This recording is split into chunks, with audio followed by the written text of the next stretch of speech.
Olá, meu nome é Vinícius Vilas Boas, esse é o Ciclicamente, o podcast que compartilha experiências e soluções em economia circular para a gente poder continuar fazendo negócios no futuro. Eu sou Ana Borba e hoje a gente vai conversar com a professora Tereza. Professora Tereza, ela é associada da Escola Politécnica da Universidade de São Paulo, USP, e professora visitante na Université Paris 1, Pantenot-Sorbonne, fundadora e coordenadora geral do LASU e do CEDIR USP. Professora, gratidão por estar com a gente aqui hoje. Um prazer muito grande estar aqui com vocês para falar de um assunto tão importante que é a economia circular, né? A minha especialidade é resíduos eletrônicos, então a gente vai desmiuçar, né, esse assunto. Economia circular aplicada aos resíduos eletrônicos. Vou aprender muito aqui hoje, com certeza. Vamos ver. Bom, a gente pode começar explicando um pouco dessa sua atividade como coordenadora do LASU, contar o que é o LASU e do CEDIR também, como é esse papel da USP aí nesse mundo dos eletrônicos. Então, o CEDIR, a sigla significa Centro de Descarte de Resíduos de Informática, né? Na realidade, Centro de Descarte e Reuso de Resíduos de Informática. Por que é específico, né? Que se a gente for ver a política, temos várias linhas de resíduo, né? Então, nós trabalhamos com o que a gente chama linha verde, que é os resíduos de informática. Na prática, inclui resíduos de informática, de telecomunicação, né? Esse centro ele foi criado em 2009, então está completando 15 anos. E é um centro de serviço, ele presta serviço para a comunidade USP, para a sociedade em geral e para empresas. Então, com a criação desse centro, nós percebemos que nós precisávamos fazer pesquisa e ensinar as pessoas sobre resíduo eletrônico. Então, daí foi criado o LASU, que é o Laboratório de Sustentabilidade, é um laboratório de pesquisa e ensino, dentro da Escola Politécnica da USP, que pesquisa sustentabilidade, não somente resíduos eletrônicos, nós trabalhamos também com eficiência energética, com cadeias produtivas, então a cadeia do cacau, a cadeia do sapato, de móveis, tudo dentro do contexto de sustentabilidade.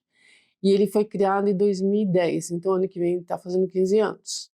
Né? O CEDIR, então, é um órgão de serviço.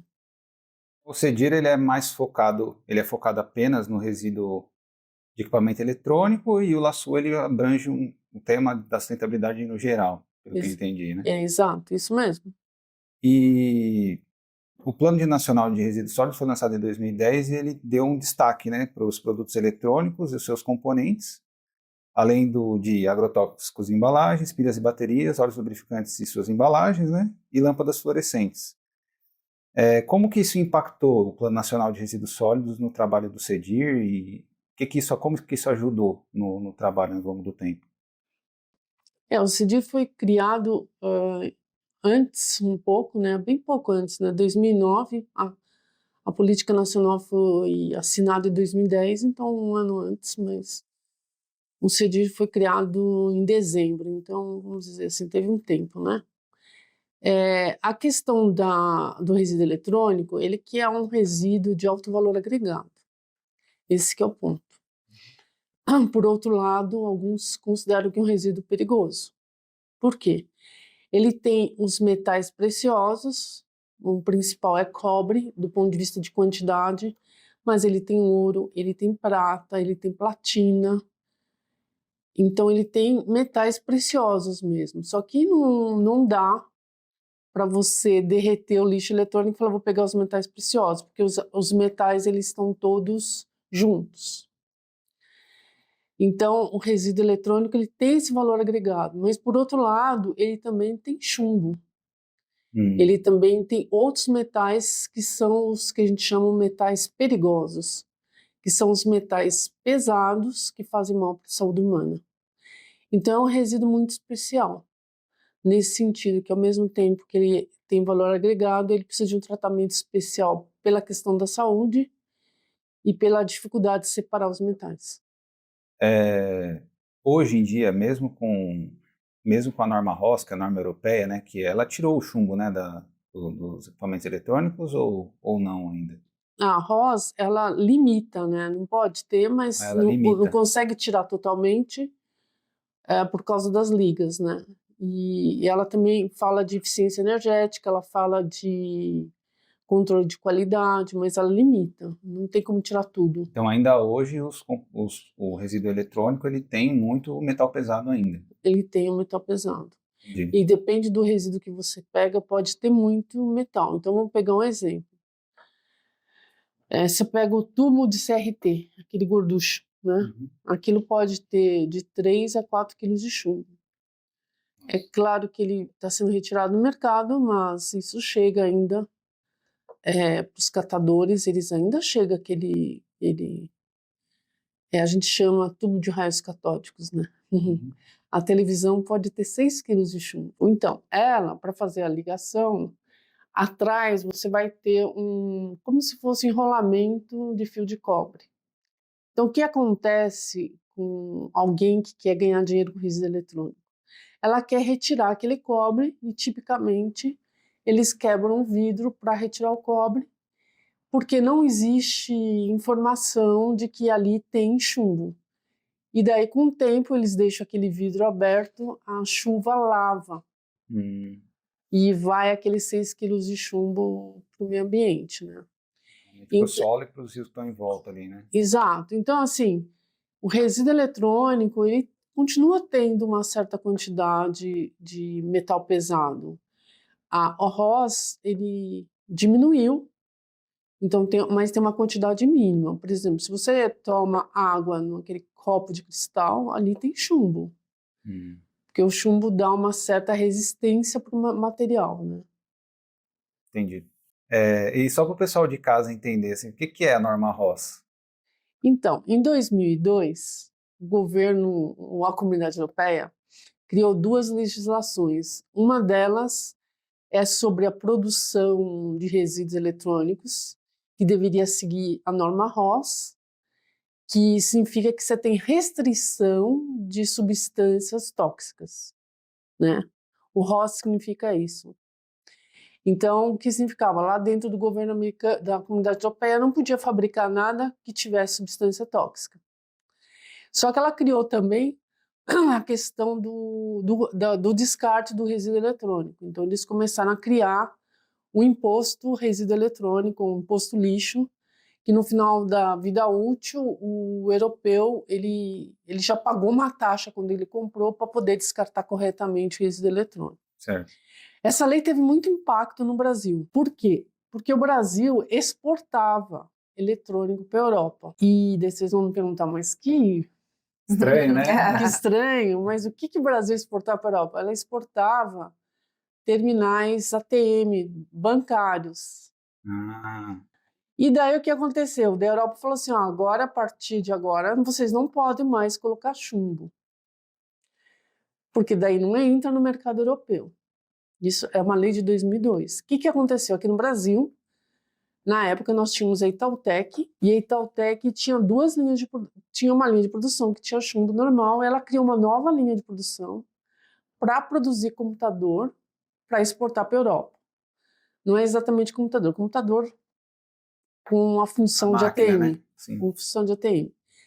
E daí no Brasil começou a ter as 2 soluções, o computador que seguia a lei ROS, que é sem substâncias tóxicas ou com uma quantidade mínima e com eficiência energética, e o computador ou os elementos, equipamentos com as substâncias tóxicas. Até que, que aconteceu do ponto de vista da USP naquele momento? A USP sempre teve que produzir editais, né, para comprar. Eu não posso comprar, eu vou comprar de você, eu vou comprar. Tenho que fazer um edital. Fiz o edital, e daí nós queríamos comprar computador sem chumbo, óbvio, né? Sim. Claro. E daí a gente viu que não tinha no mercado muitos fabricantes que ofereciam essa solução. Na prática, nós fizemos uma consulta pública, o único que se manifestou foi a própria Itautec. Mas ninguém pode fazer um edital voltado para um único fornecedor. Então, nós pusemos que era desejável que não tivesse chumbo. E, finalmente, quem ganhou o edital foi a Itautec. O menor preço, né? E daí a USP criou um selo verde, que era o seguinte: se a Itautec concordasse em entregar o computador verde, a gente daria um selo para ela. Nós demos um selo da USP, e a partir daí a Itautec começou a fazer propaganda que agora está oferecendo no mercado nacional um computador de acordo com o ROS, sem chumbo. E fez propaganda, fez marketing, daí outros fabricantes começaram a produzir computador também sem chumbo. Interessante. Então uma lei europeia que teve impacto nosso. Isso está acontecendo também no setor hoje imobiliário, Qual setor? de móveis. Móveis. O que só fazendo um parênteses, né? Na questão dos móveis, tem também a madeira certificada, né? Então, a Europa hoje fala: eu só vou comprar móveis brasileiros desde que você comprove que a madeira não veio da Amazônia. E daí os fornecedores brasileiros de móveis estão tentando se adequar a essa legislação. É um movimento muito parecido. Significa que as legislações que acontecem na Europa têm muito impacto para as empresas que exportam para a Europa. E agora a gente está sentindo isso na área de móveis. Ah, legal. Interessante, o mercado, né, regulando aí, né, o consumidor regulando Isso. Você vê essa como o Estado é fabricação de importante, né? novos. Porque foi uma decisão do Estado da Comunidade Europeia, né? Isso. Eu acho que a Comunidade Europeia, também um parênteses aqui, eu acho que ela abraçou a causa da evolução tecnológica. Tem muita coisa que, por conta das chamadas europeias de inovação, por exemplo, internet das coisas, esse conceito foi cunhado dentro da Europa. Porque ela começou a puxar chamadas, e essas, na área de sustentabilidade, eles têm puxado muito. Agora tem o USB-C, né, que está sendo padronizado nos carregadores de celular também, que vai melhorar bastante, né? Que é a entradinha da tomada Antes era, mais universal. principalmente a Apple tinha o carregador da Apple, tudo, né, não sei o que, você não conseguia conectar um no outro, né? Agora que foi criado o padrão USB-C, que é um padrão excelente, assim, que o conector tem mais resistência mecânica, ele transfere muito dado e muita energia, aí a Comunidade Europeia está padronizando que todo mundo que fabrica celular para a Europa vai ter que ter o conector USB-C, não pode colocar mais outro, entendeu? Então, eles têm muito power. Legal. Ô, professora Teresa, em algum momento dessa explicação, você falou que o CEDIR trabalha com a linha verde e tem linhas de outras cores. Explica um pouco, assim, essa classificação desses resíduos eletrônicos. Então, se nós formos pensar no resíduo eletroeletrônico, né, vocês imaginam, tem a geladeira, que é muito grande, né? A geladeira tem um problema do gás. Nós temos a máquina de lavar, que também é muito grande, mas, por outro lado, a gente tem o liquidificador, que, do ponto de vista de metais, de construção, é completamente diferente de um computador, né? Então, no governo brasileiro, ele definiu 4 linhas, né? A linha verde é a linha de informática, mas não abrange monitor. O monitor é uma outra linha que vamos dizer, tem a linha azul, que é eletrodoméstico pequeno, a linha branca, que são as geladeiras e eletrodomésticos grandes, e a linha marrom, que é onde está o monitor e outras coisas, como TV, né? E aí dentro também entra-se a lâmpada e outras coisas. É interessante essa classificação brasileira, mas ela não bate com a classificação da ONU, que é a classificação da Comunidade Europeia. Porque a classificação da Comunidade Europeia, ela considera, por exemplo, equipamentos eletrônicos de grande porte, equipamentos de informática, equipamentos eletrônicos de baixo porte, lâmpada, equipamentos de troca de temperatura, então geladeira e ar-condicionado, porque a geladeira e o ar-condicionado tem a questão do gás. Então, eles colocam juntos, entendeu? Por que é ruim? Porque todas as estatísticas da ONU, a ONU solta estatística a cada 2 anos, é de acordo com a classificação da Comunidade Europeia. E daí o Brasil tem uma outra classificação. A classificação europeia é mais pelo conteúdo do equipamento, né, do Isso. que pelo uso dele, vamos dizer assim, pelo que me pareceu, né? Porque o ar-condicionado, ele tem uma estrutura interna bem parecida com a da geladeira mesmo, tem o gás, né, tem Exato. o motor, é uma bomba de calor de qualquer jeito, né? Isso. Daí eu queria comentar ainda duas coisas. Isso, que implicação tem no Brasil essas linhas, né? Que existem associações de fabricantes que respondem pelos acordos setoriais de cada setor. Então, a linha verde é a Green Electron. Então, é uma gestora de resíduos eletrônicos, filiada à BINE, que responde pela linha verde. E, em princípio, a linha branca, a linha marrom, a linha azul seria da Eletros. Hoje, eu acho que a Eletros está praticamente só com a linha branca. E a Green Electron está também trabalhando nas outras linhas, que é a linha azul, que é dos eletrodomésticos de pequeno porte, e a linha marrom, que tem os monitores. Então, essas cores, só porque, assim, para entender, essas cores, elas são, elas se revelaram dentro do acordo setorial? Isso. Porque, Então, explica um pouquinho, então, para a gente o que é um acordo setorial, né, e como funciona assim, com relação aos eletrônicos. então, porque a Política Nacional de Resíduos Sólidos, ela considerou diversos resíduos, por exemplo, a lâmpada, o pneu, as embalagens e os resíduos eletrônicos. Vou mencionar esses 4. Uhum. E, obviamente, na hora que eu vou reciclar ou tratar um resíduo eletrônico, é muito diferente de eu tratar uma lâmpada ou eu tratar um pneu. Então, são indústrias, expertises, técnicas diferentes. Então, por isso, eles resolveram criar acordos setoriais específicos para cada área, por causa das dificuldades tecnológicas, os desafios tecnológicos de reciclagem serem diferentes, né? Então, hoje, existe o acordo setorial dos eletroeletrônicos, que ele está mais vigorando em cima da linha verde, da azul e da marrom, né? É um acordo setorial, se não me engano, de 2020, né? E o grande desafio, hoje, mais ou menos, a gente recicla de 2% a 3% dos resíduos eletrônicos. Então, a meta é que em 2025 se recicle 17%. 17% do quê? 17% do que foi produzido. Ano que vem. A gente tem que sair de 2, 3 para 17. Então a gente tem que... Daqui pro ano que vem falta quanto? Falta uma coisa 4 assim. meses, né? Nossa Senhora. É bastante coisa, mas assim, eu considero que o setor de resíduo eletrônico, ele tem se mobilizado bastante, né?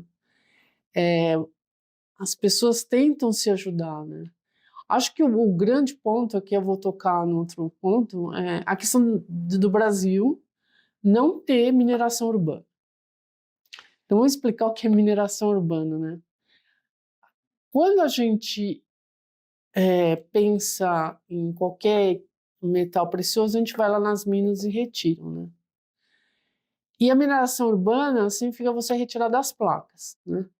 Então, nas Olimpíadas de Tóquio 2020, eles fizeram todas as medalhas retirando 78 toneladas de metais de celular. Então, mineração urbana é isso, eu não vou minerar as minas, eu vou minerar o resíduo eletrônico que eu coletei nas cidades, por isso que chama mineração urbana. Só que a grande dificuldade é que, por exemplo, se você pega uma placa, se fizer lá um zoom da placa, vocês vão ver que tem uns filetes. Os filetes são cobre. E daí vocês colocam lá aquela chapinha preta, né? Que é um chips. Microchip.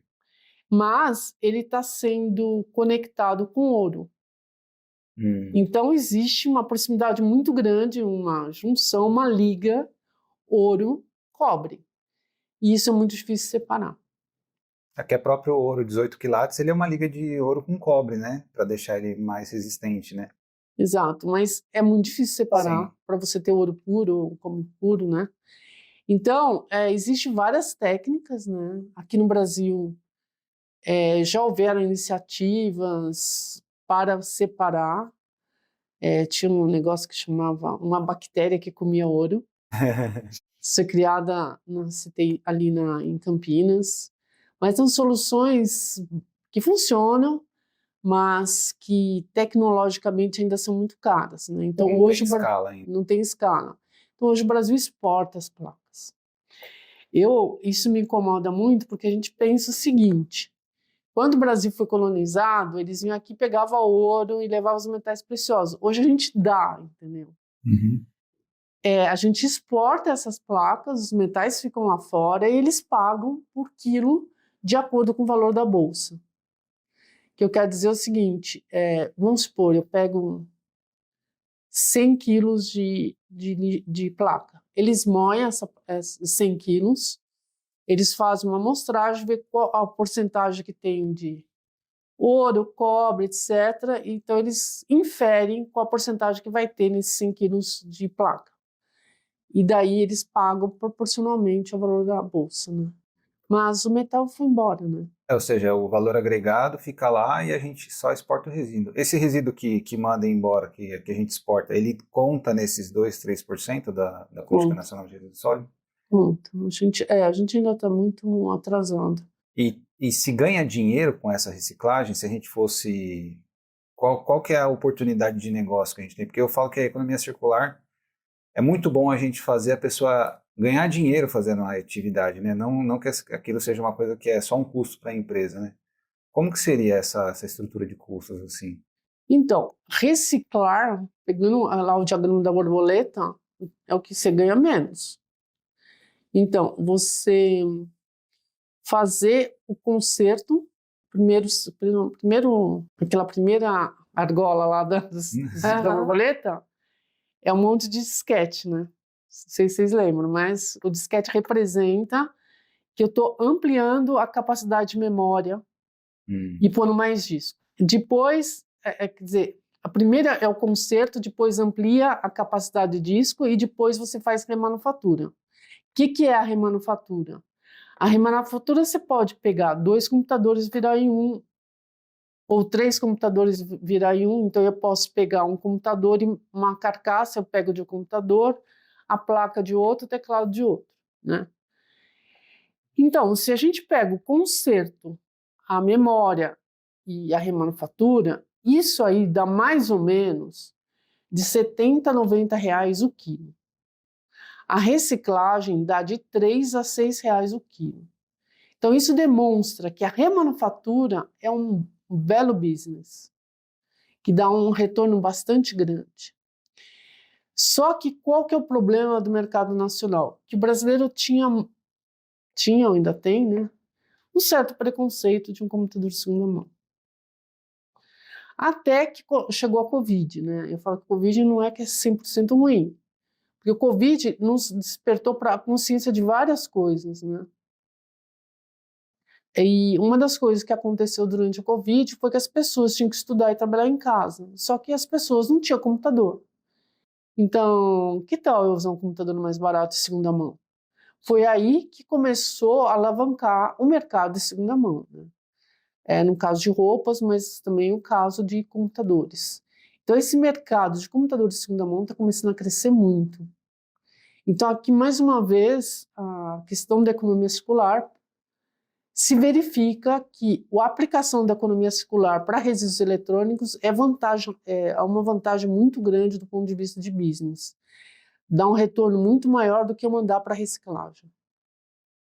E gera também uma questão social, né? Porque mais pessoas que não teriam acesso a um computador têm a possibilidade de ter através desse valor abaixo do mercado, mas que ainda valoriza os materiais que estariam indo para reciclagem, né? Isso, então aqui a gente pode dividir em várias partes, né? Então, no caso da USP, vou dar o caso do CEDIR. Pronto. Vamos supor que você é uma ONG social. Você tem que provar que você é social, você tem cadastro na USP. Então, você pode ir lá e falar assim, olha, eu estou precisando de 5 computadores para minha ONG funcionar. Se você tem esse PJ e você provar que seu fim é social, você recebe o computador emprestado. Por que emprestado? Porque pela Política Nacional de Resíduos Sólidos, se encontrar um computador que foi remanufaturado pela USP no lixo, quem é responsável é a USP. Então você devolve e depois você pode receber um computador, fazer um upgrade no seu computador. Vamos supor, daqui 3 anos seu computador é velho. Então eu vou lá e te troco para um computador mais novo. Esse é o caso da USP. Existem empresas, né, por exemplo, a REURB, que ele faz esse trabalho com ONGs de fim social. Então, ela vende o empréstimo no regime comodato para ONGs. E, além do que, eles começaram, agora fizeram também uma loja para vender computadores de segunda mão. E daí a gente vê que, seguindo essa mesma linha, tem outras empresas que estão vendendo computador remanufaturado, justamente para atender essa camada da população que hoje quer trabalhar e estudar em casa. No número de cursos online hoje cresceu muito. Se você não tiver computador, como você vai fazer? E uma coisa que eu observo muito, por exemplo, é que hoje, assim, existem programas que são muito pesados, etc., mas a maior parte, 95% do que o usuário faz, qualquer computador aguenta fazer aquilo, né? Porque internet e você ficar vendo vídeo online, fazer cursos, etc., é uma coisa muito leve, né? Que computadores bem antigos conseguem fazer, né? Como que funciona essa questão da obsolescência programada, assim, da percepção das pessoas? Obsolescência programada e obsolescência percebida em cima desse computador usado? Então, o problema é a obsolescência percebida, né? Na realidade, a parte informática ela é bem focada, quer dizer, tem muito foco da obsolescência programada, né? Acho que exemplo clássico da área é a impressora, né? Vocês podem ver, a gente compra uma impressora, depois que, vamos supor, 18 mil cópias, ela parou de funcionar, mas precisava parar de funcionar? Não. É só reprogramar lá um chip e fazer ela continuar funcionando. No computador, nós observamos que isso a gente consegue estender a vida, porque é fácil colocar mais memória, enfim, fazer outras coisas, né? Agora, alguns fabricantes, você não consegue abrir o computador e fazer remanufatura. Na hora que a gente fala de remanufatura, existem marcas e marcas, né? Então, acho que uma marca que tem sido bastante alvo de crítica é a Apple, por conta de que você não consegue abrir 2 Apples e fazer uma remanufatura. É impossível. Os né? componentes não conversam entre si quando você troca. Primeiro, a gente pode até ver, né? Se você compra um computador esse ano e daqui 2 anos os conectores são outros, né? Então, eles não são transmutáveis, né? Não dá para você fazer manutenção nisso e mexer. Se você quiser se especializar em Apple, mas o custo de mão de obra não compensa. E a própria Apple, eu acho que está tratando dessa questão no sentido deles mesmos fazer a remanufatura dos computadores deles. Até porque eles pegam de volta, né? Eles pagam um valor alto para pegar de volta alguns equipamentos, né, eletrônicos. Isso. Como parte do pagamento de um novo. Em defesa da Apple, quando a gente pensa de economia circular, a gente tem que considerar que o tempo de vida de um computador Apple é muito maior que os outros. 8 anos, às vezes até 10 anos. Agora, funcionando bem. Eles têm o poder também de parar de atualizar, né? Quando ele acha que já deu, ele, eita, agora não atualiza mais. Estou falando que não dá para dizer que... Tem os pós e contras, né? Tem os prós e contras, né? Porque quando a gente fala de economia circular, a gente fala de extensão da vida útil e está falando daqueles ciclos da borboleta. Então, a Apple cumpre muito bem a questão dos ciclos de vida, vamos ser sinceros. Uhum. Mas ele não dá para a gente fazer remanufatura usando um computador Apple. Falou, não dá para nós fazermos. Eles conseguiriam, né? Eles conseguem e eles fazem. E tem uma questão assim, a gente está conversando mais sobre PCs, né, ou sobre notebooks? Porque o notebook das outras marcas também não é muito reparável, né? Apesar de que memória, essas coisas, eles funcionam. Porque eu tenho um computador, um notebook lá. Agora, assim, se der um problema de placa-mãe, essas coisas, fica muito difícil de reparar, né? A gente consegue mais ampliar ou até trocar a placa-mãe se for preciso. Dá para substituir a placa-mãe de um notebook. Dá para se fazer, a gente faz alguns reparos com o notebook. Mas quando encontra a peça, né? Então, mas... Faz de dois, faz um, né? Isso. À medida que você vai juntando resíduos... Você vai tendo uma coleção de peças, né? Você vai tendo uma coleção de peças, porque vamos supor, chegou um computador, está faltando, tá funcionando a placa-mãe, mas não está funcionando o teclado, daí você guarda a placa-mãe. Entendi. Então, é isso que a gente chama de remanufatura. A gente vai fazendo um Frankenstein daquele resíduo eletrônico que existe. É interessante também a gente só dar uma luz também para o gráfico da borboleta que você tanto se refere, né? Que na economia circular a gente tem no gráfico da borboleta essa divisão dos ciclos, né? Do ciclo biológico, que são uma compostagem, por exemplo, né? Uma reciclagem de um resíduo orgânico, e um ciclo técnico, que é esse ciclo que está inserido o tratamento dos resíduos eletrônicos. Só para a gente colocar assim, dar um pouco de contexto assim, para explicar da economia circular. E o que eu acho legal também era explicar o conceito dessa obsolescência, né? E de como, se tiver historicamente aí, professora Tereza, algum esclarecimento sobre isso, que no começo, sei lá, tipo, historicamente, essa obsolescência vem acontecendo, como ela vem acontecendo, né, no histórico do consumo de equipamentos? Eu não tenho dados precisos, mas eu acho que a obsolescência programada começou a ser praticada em 1950. Né? Na realidade, ela está muito ligada à questão da Bolsa de Valores dos Estados Unidos, que foi quando foi tratado desse assunto, né? Qual era o objetivo da obsolescência programada? Ativar o consumo para criar mais emprego nos Estados Unidos. Né? Então, o objetivo é emprego. Primeiro objetivo, né? Então, isso aconteceu em 1929, mas depois que ela começou a ser aplicada. Então, esse é um modelo de negócio que alguns fabricantes vêm usando, mas vêm usando em todos os setores.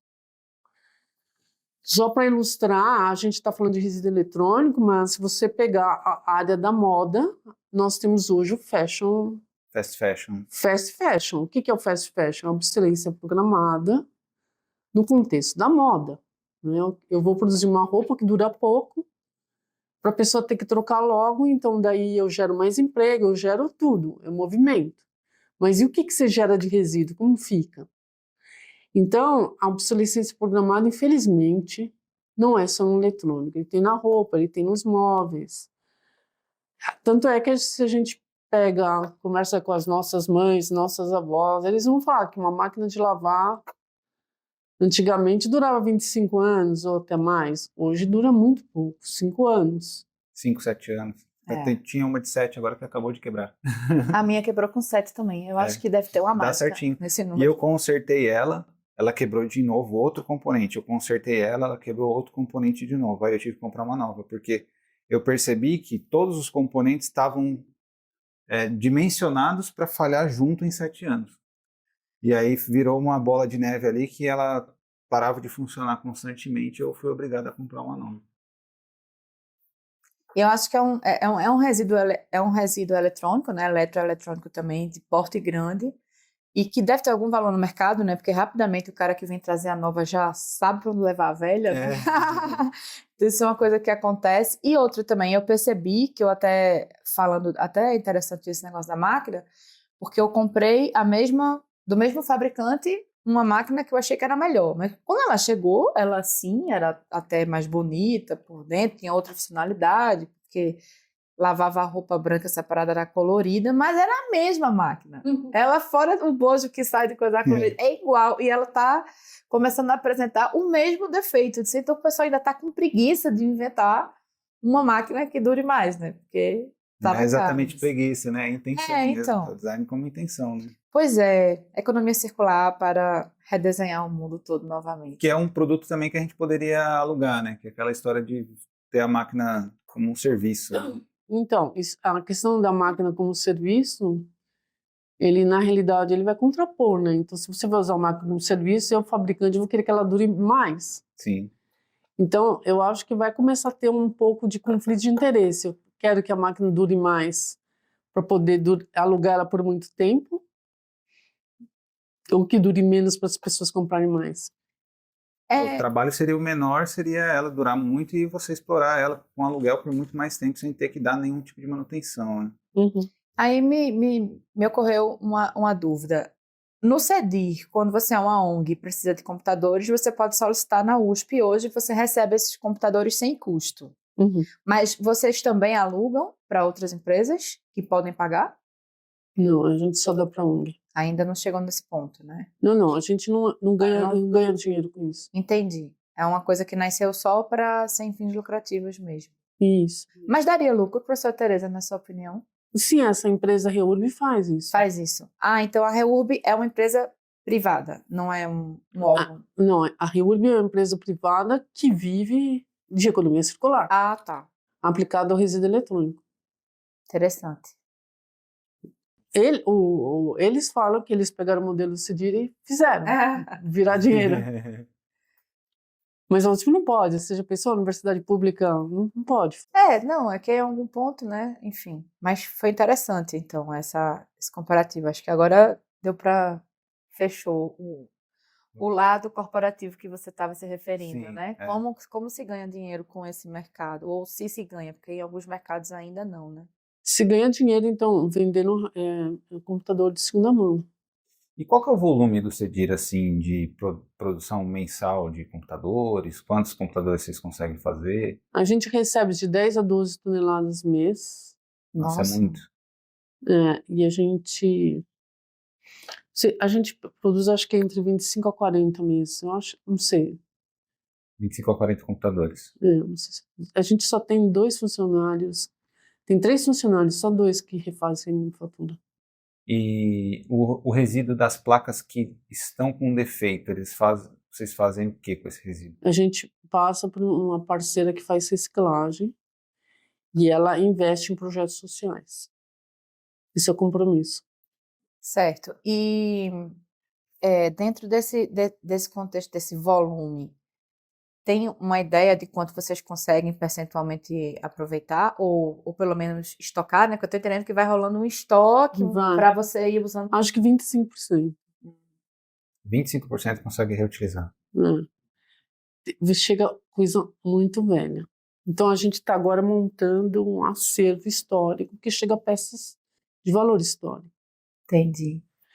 Mas existe também aquela pessoa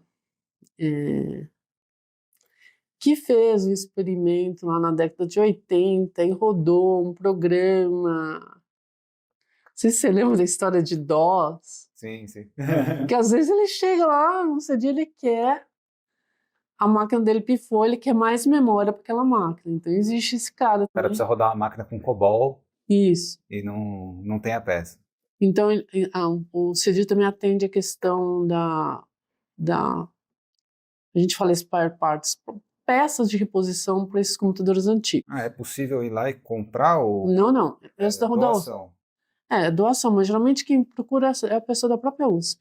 Ah, entendi.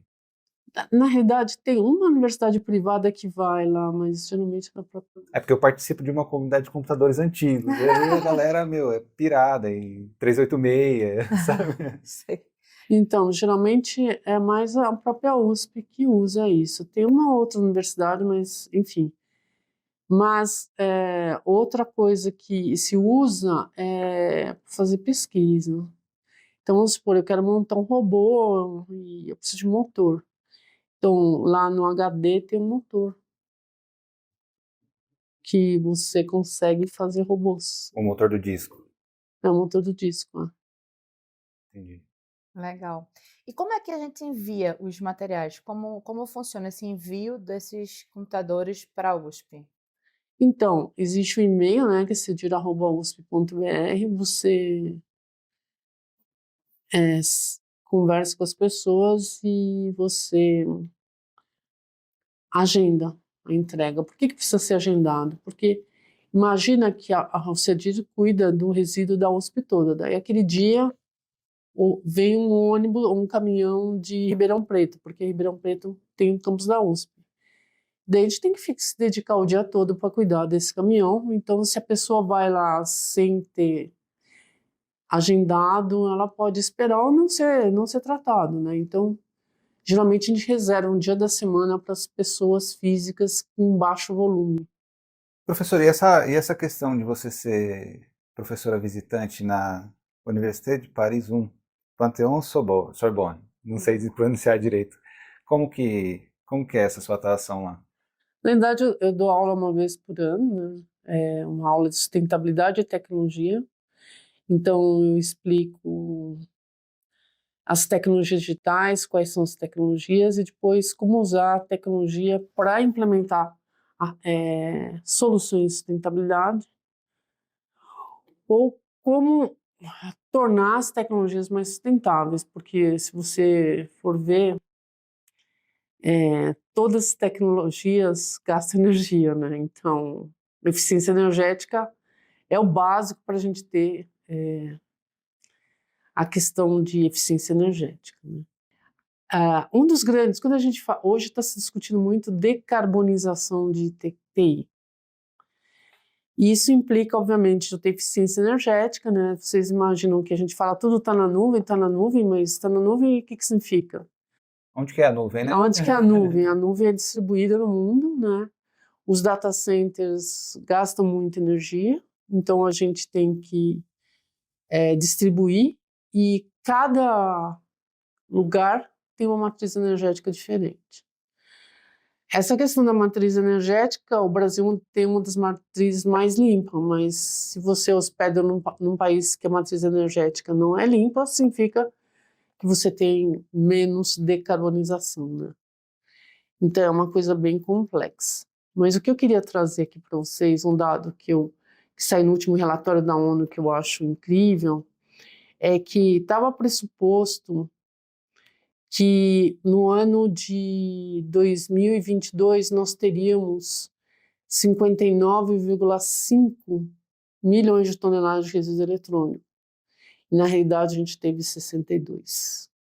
Então, 2,5 a mais, ou 2,6 a mais milhões, devido aos painéis solares. Então, acho que um ponto muito importante quando a gente fala de resíduo eletrônico, qualquer coisa que vá, se fala muito de energia renovável, energia limpa, mas o que é energia limpa? Porque os painéis solares, eles foram concebidos sem ninguém pensar o que eu vou fazer com ele no final do ciclo de vida. É o típico exemplo daquela frase, né? Toda solução pode gerar um novo problema, né? Sim. Então esse é então, do ponto de vista de economia circular, isso é um problema. Porque não está bem solucionado a questão, o que eu vou fazer com o painel solar depois que ele não funciona mais. A energia eólica, a mesma coisa. A gente sabe que a energia eólica gera muito barulho, os animais fogem e as pessoas que ficam próximas, tem muita gente ficando doente por causa da poluição sonora. Então, essa questão de solução tecnológica, a gente discutir tecnologia versus sustentabilidade é uma coisa muito importante. Sim. E o painel solar está bem na linha de economia circular, no sentido de que não foi projetado pensando no conceito de economia circular. E existe alguma... Porque assim, a placa solar, né, ela tem só para explicar ao pessoal de casa, né, ela tem uma estrutura muito parecida com a estrutura de um transistor, um Isso. processador, né? É um silício policristalino, dopado ali. Existe alguma iniciativa global de reciclagem de silício policristalino, de conseguir remover essas dopagens para fazer um silício novo, por exemplo? Existem iniciativas, mas eu acho que ainda não tem alguma coisa que tecnicamente vale a pena, entendeu? No sentido que dê um retorno financeiro. Porque a gente teria que separar esses materiais do silício, que é um silício de um grau altíssimo, né? Vai nessas placas. Remover a dopagem para poder dopar de novo, porque a hora que a gente moe mistura tudo, né? Exato. E aí talvez isso não seja viável do ponto de vista... Com certeza o silício puro é mais barato do que tentar fazer isso, né, hoje, talvez. Então, esse negócio tinha que ser discutido na hora que você fez a coisa, né? Sim. E eu acho que... Então, isso é uma coisa que a gente tem que ficar muito alerta na hora que se surge com novas soluções tecnológicas, né? Ela é limpa, sustentável, qual é Qual que é o frame, né, o período de tempo? Enquanto está funcionando e depois, o que você faz com isso? Eu estudo muito essa parte de fotovoltaica, né? E a geração de resíduo, porque era esperado assim, né? Que a placa ela tem uma vida útil de 20, 25 até 30 anos, né? Porém, dependendo da região, pode ter chuva de granizo, tem regiões em que tem muito caminhão que levanta pedra perto, placas de má qualidade, então às vezes uma certificação da qualidade da placa, técnicos que andam em cima da placa e causam microfissuras, essas microfissuras causam incêndios, né? Eu até vi uma coisa que deu muita dó, porque é uma fazenda solar de gigawatts que tem na China. Eu não sei que fenômeno climático que aconteceu lá, mas choveu bola de golfe de gelo em cima da fazenda inteira. Nossa, E você olhando assim na fazenda, parecia que mais de 60% das placas tinham sofrido dano irreversível, né? Então, assim, é um prejuízo enorme, uma geração de resíduo enorme, e fica aquela dicotomia, né? Porque, assim, ao mesmo tempo que essa é uma tecnologia que pode salvar a gente do colapso climático, ela vai ter uma geração de resíduo na ponta, né? Qual que é a maior emergência, né? O que a gente resolve primeiro? Porque a tecnologia está aí, ela vai ajudar a descarbonizar, mas depois a gente não tem o que fazer com o resíduo, fica um... é que não existe respostas absolutas de nada, né? Sim, são coisas que a gente está aqui para resolver, né? Para a gente ficar aqui nesse. Pra gente fazer uma Através, reflexão, né? através dessas conversas, a gente refletindo. Então, professora Tereza, eu queria que você falasse um pouquinho da nossa comunidade de prática de economia circular, que é isso que a gente está fazendo aqui, né? São conversas que acontecem muito por lá.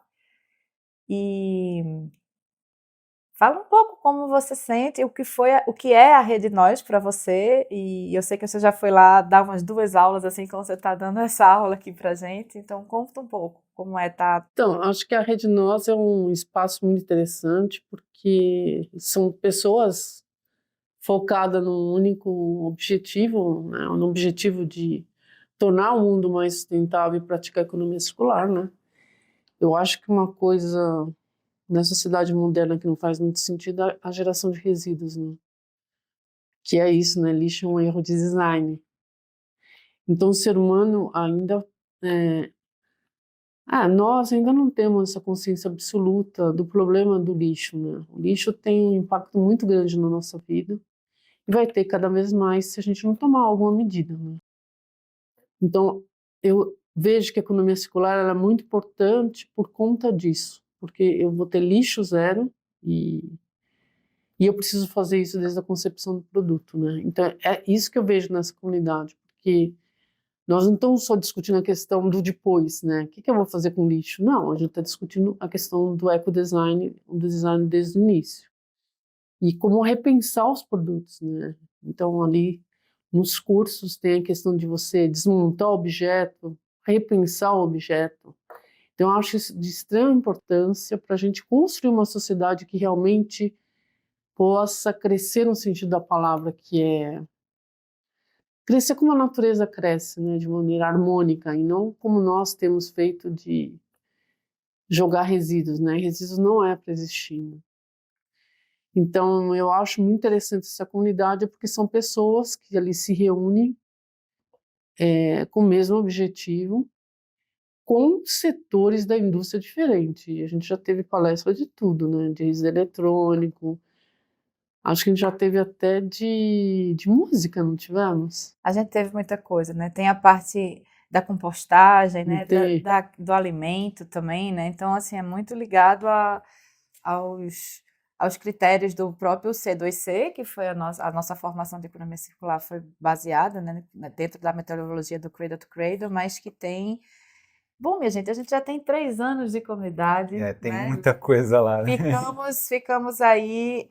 Teve aquela da rede de pesca, que para mim foi fantástica, eu não lembro da Incrível, né? pessoa. É maravilhoso. Já teve enfim, Plástico, mesmo plástico a gente já teve, né? Já teve, já com o Ricardo, né? É, um plástico. O plástico é sempre uma discussão em pauta, né? Isso. E agora a gente está aí nesse momento da política nacional de economia circular. Então, assim, a gente está vendo a economia circular chegando nas políticas públicas. Uhum. Vai, assim como para o resíduo sólido foi um avanço, a gente acredita que para a economia circular também vai ser, né? E dentro da rede nós, a gente está aqui para trocar, né? Para fazer essas conversas e aprendendo através do outro e com esses... Compartilhar conhecimento. Exato, Troca. com esse sentimento E às vezes desabafar, né? investigativo. Isso. Desabafar que a gente não consegue resolver o problema, né? Dá para chorar junto também, mas ao mesmo tempo dá para retroalimentar, né, as energias. Todo mundo tem uma certa angústia, né? Em relação às Saber que não está situações assim. sozinho, né? Saber que não está sozinho é fundamental. E, professora Teresa, agora que você falou de uma coisa do design circular, que é o nosso principal assunto, né? Sempre quando a gente fala de economia circular, como lixo é um erro de design, a gente desenhando melhores produtos e serviços, a gente vai conseguir soluções muito melhores, né? Uhum. Você que lida com a ponta, né? Do final da vida do equipamento eletrônico. Que conselho você daria para quem está desenhando um equipamento eletrônico? Primeiro, pensar nessa possibilidade de remanufatura, né? Não fazer tudo soldado. É a coisa mais possível de você fazer intercâmbio, né? Porque hoje existe essa tendência também de se soldar muitas coisas na placa para virar mais, Tudo, né?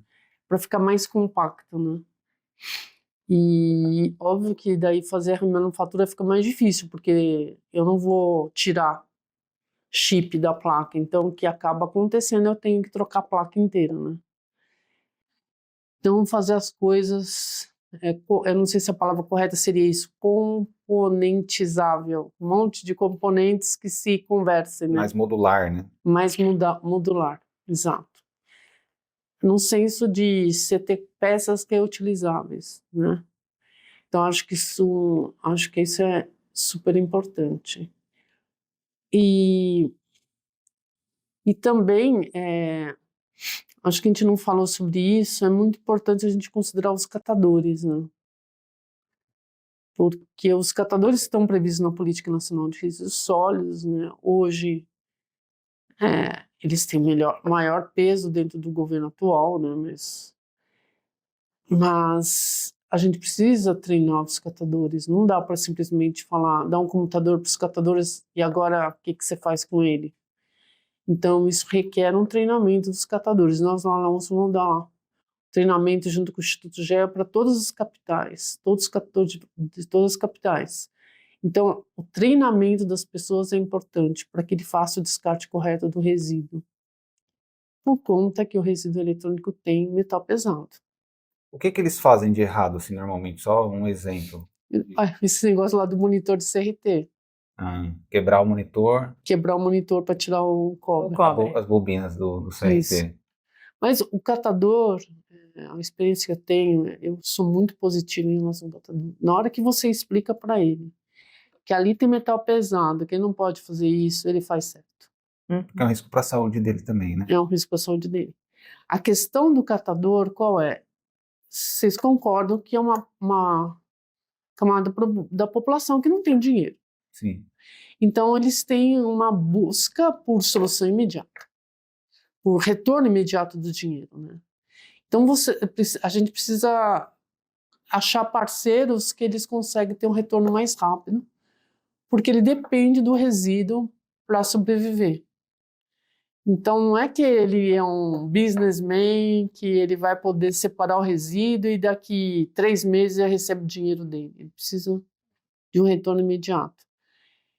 Então, o catador, ele precisa de treinamento. E ele pega muito bem. Eu já vi catador que não sabe uma palavra de inglês conseguir reinstalar um software tudo escrito em inglês. Incrível, né? É incrível, usando a intuição. Tem algum material do próprio CEDI, da USP, que orienta isso, professora Teresa, para além do treinamento? Tem algo que pode ser consultado? A gente tem um livro, mas eu não sei se ali chama Catador Eletrônico, que a gente resume o que a gente fez com os catadores, da primeira turma dos catadores, né? Os cursos do catador eram todos disponibilizados online. Agora eu não sei se a gente vai fazer isso outra vez, porque a gente está começando um novo projeto, né? A Política Nacional dos Resíduos Sólidos, ela sofreu algumas alterações, né, em relação ao que o catador pode fazer ou não. Então a gente está nesse momento reavaliando a Política Nacional dos Resíduos Sólidos para ver que tipo de treinamento que a gente pode dar para o catador. Os catadores, né? Por exemplo, eles podem ou não abrir um computador? Porque se tem metal pesado, Entendi. ele precisa de um licenciamento. Se precisar de licenciamento, não pode abrir, entendeu? Porque sai muito caro para uma cooperativa pagar licenciamento. Pagar licenciamento, né? E o resíduo eletrônico que chega num ferro velho comum, ele consegue chegar em algum destino certo? Essa pergunta é capciosa, porque o nosso problema é o sucateiro. Certo. O sucateiro é o problema. Então vamos supor um catador recebeu, eu vou dar o exemplo do catador, porque o sucateiro está muito presente na vida dos catadores. O catador recebeu 10 toneladas de resíduo esse mês. Quem é que vai lá comprar dele o resíduo e dar o dinheiro mais rápido? O sucateiro. E daí ele vende, mas o sucateiro, o que ele faz? O sucateiro pega aquilo que dá dinheiro e o resto ele descarta em qualquer lugar. Então, esse é um dos problemas dos sucateiros nessa cadeia reversa. E aí seria papel das empresas que produzem ter um centro para comprar isso, vamos dizer assim. E aí isso eu falo, a questão do Green Electron, que é a gestora de resíduo eletrônico que a Bini está coordenando, para evitar que isso caia no mundo dos sucateiros. Vamos pensar agora num caso que está acontecendo no plástico, porque isso pode acontecer com o retorno, porque eu estou falando de plástico. Eu sou uma empresa que eu produzo produtos de beleza. Produzo shampoo, produzo condicionador, maquiagem, tudo que você possa imaginar. Pela Política Nacional dos Resíduos Sólidos, eu tenho que dar conta das embalagens. Só que não tem como ninguém me obrigar que eu ache a caixa de shampoo que eu produzi número 1, número 20, isso não é possível. Então, o que você faz? Se você jogou no mercado 10 embalagens de plástico, você tem que reciclar 10 embalagens de plástico. Não interessa, não precisa ser que você fabricou. Do mesmo. Não Certo. precisa, porque isso seria inviável. Então, daí entra os catadores, né? Então, os catadores vão lá e reciclam não sei quantos quilos de embalagem, ou dão a destinação correta. Então, vamos supor, eu produzi 10 quilos de embalagem, você produziu 20, ela produziu 30. 10, 20 e 30, tá? E o catador reciclou 40. Não dá para entender nós três, certo?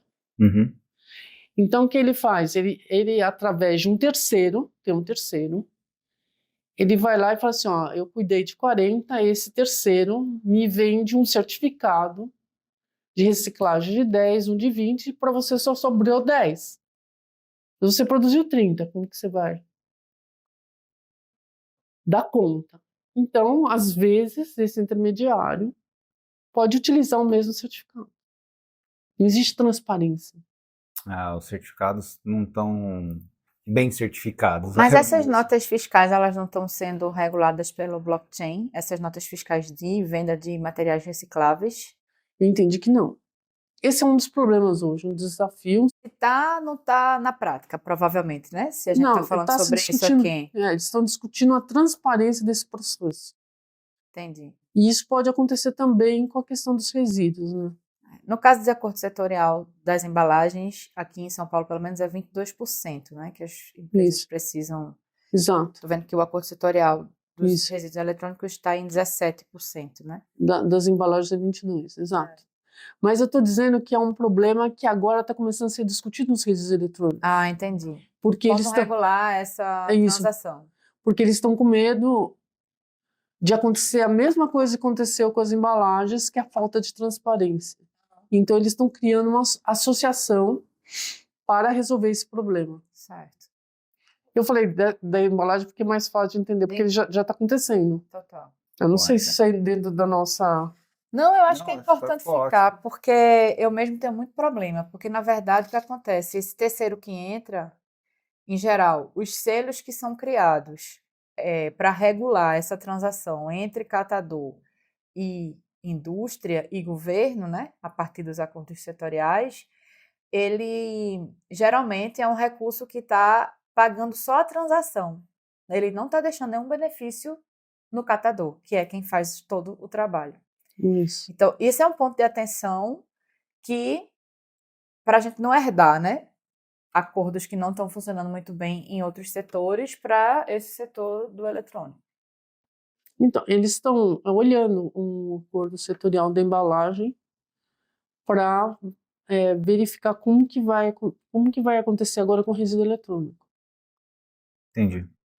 Como que seria possível a gente gerar renda suficiente para financiar toda essa cadeia de uma maneira autossustentável do ponto de vista financeiro?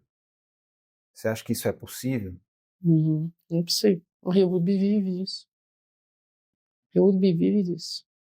Se o modelo, por exemplo, que é uma cópia, né, do modelo do CEDIR, a Reurb é uma cópia do modelo do CEDIR, a gente poderia criar muitas outras empresas no Brasil que seguissem o mesmo modelo para Então, criar esse ecossistema exato.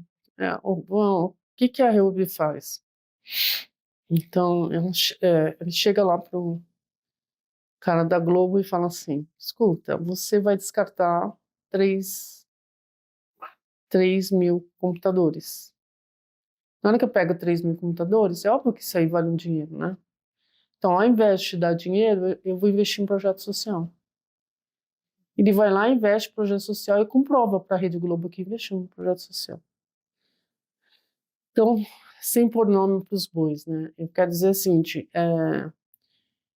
uma empresa que investir nesse setor, ela pode pegar o resíduo eletrônico e reverter em projeto social e usando as práticas de ESG, que todas as empresas estão interessadas, ela dá um retorno para a empresa que descartou o resíduo com ela.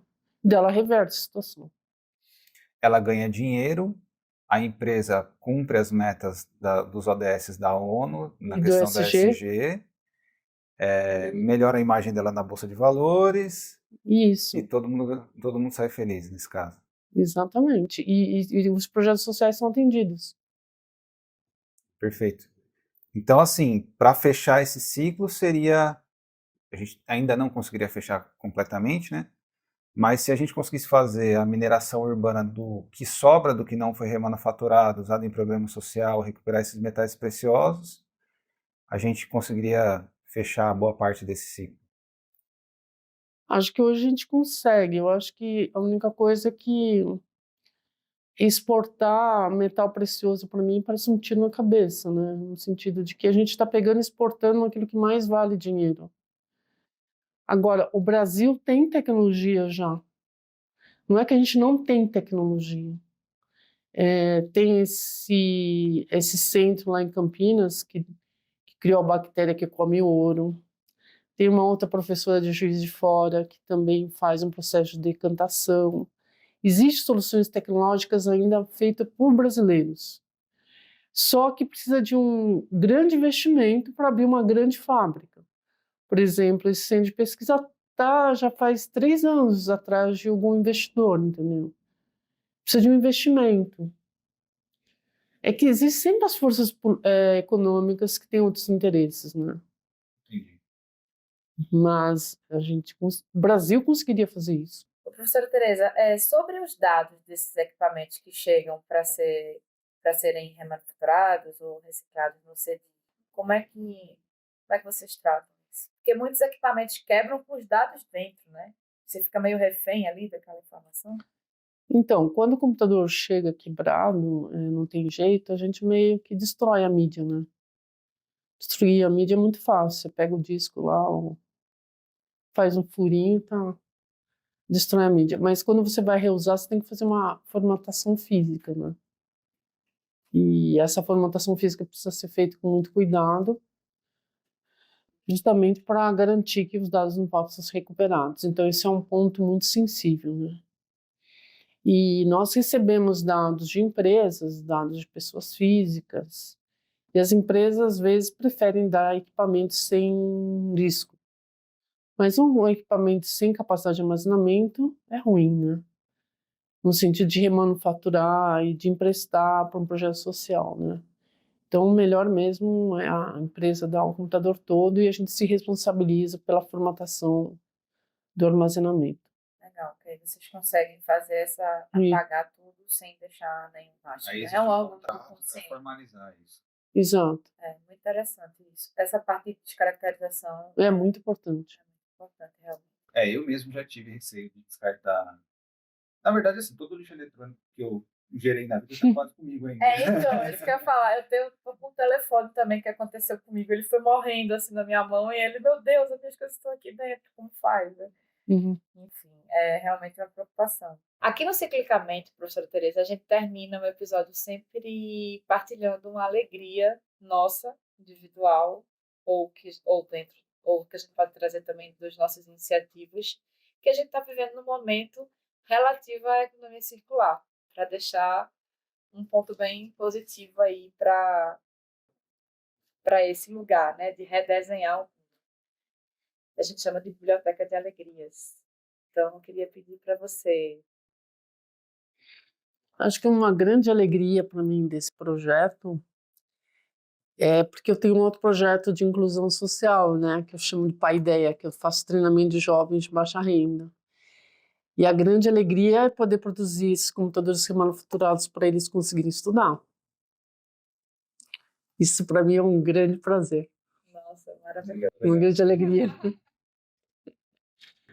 Bom, a minha alegria hoje foi saber que existe esse caminho, né? Que vocês já construíram uma base em que a gente pode tornar esse processo de reciclagem, de manufatura, impacto social do resíduo de equipamento eletrônico sustentável até do ponto de vista financeiro, né? Que é uma coisa que a gente sempre fica, meu Deus, alguém vai ter que dar dinheiro para a gente fazer as coisas, senão não vai funcionar e tal.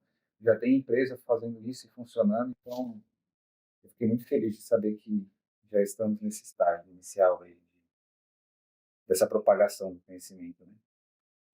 Pois é, maravilha. Vou compartilhar que a minha alegria foi bem pessoal. Como eu comentei, eu tenho um celular que ele realmente está quebrado na minha mão e eu falei, como vou descartar esse celular? Porque está lá os meus dados, né?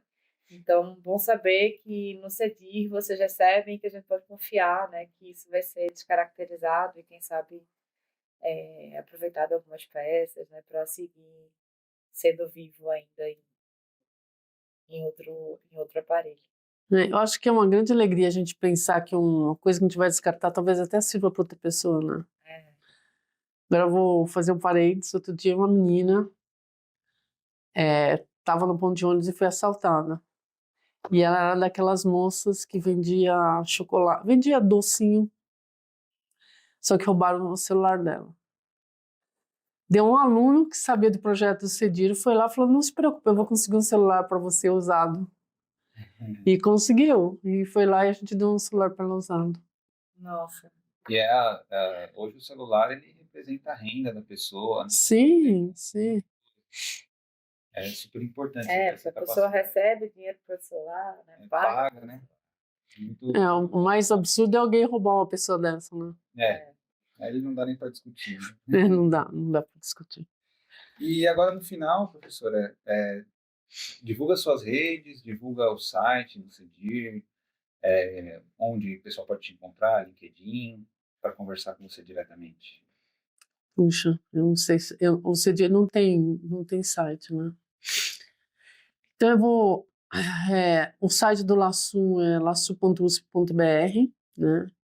O CEDIR tem Facebook, mas se você precisa mandar uma mensagem, você quer entregar resíduo ou entregar algum computador, cedir@usp.br é o e-mail, né? Daí vocês podem.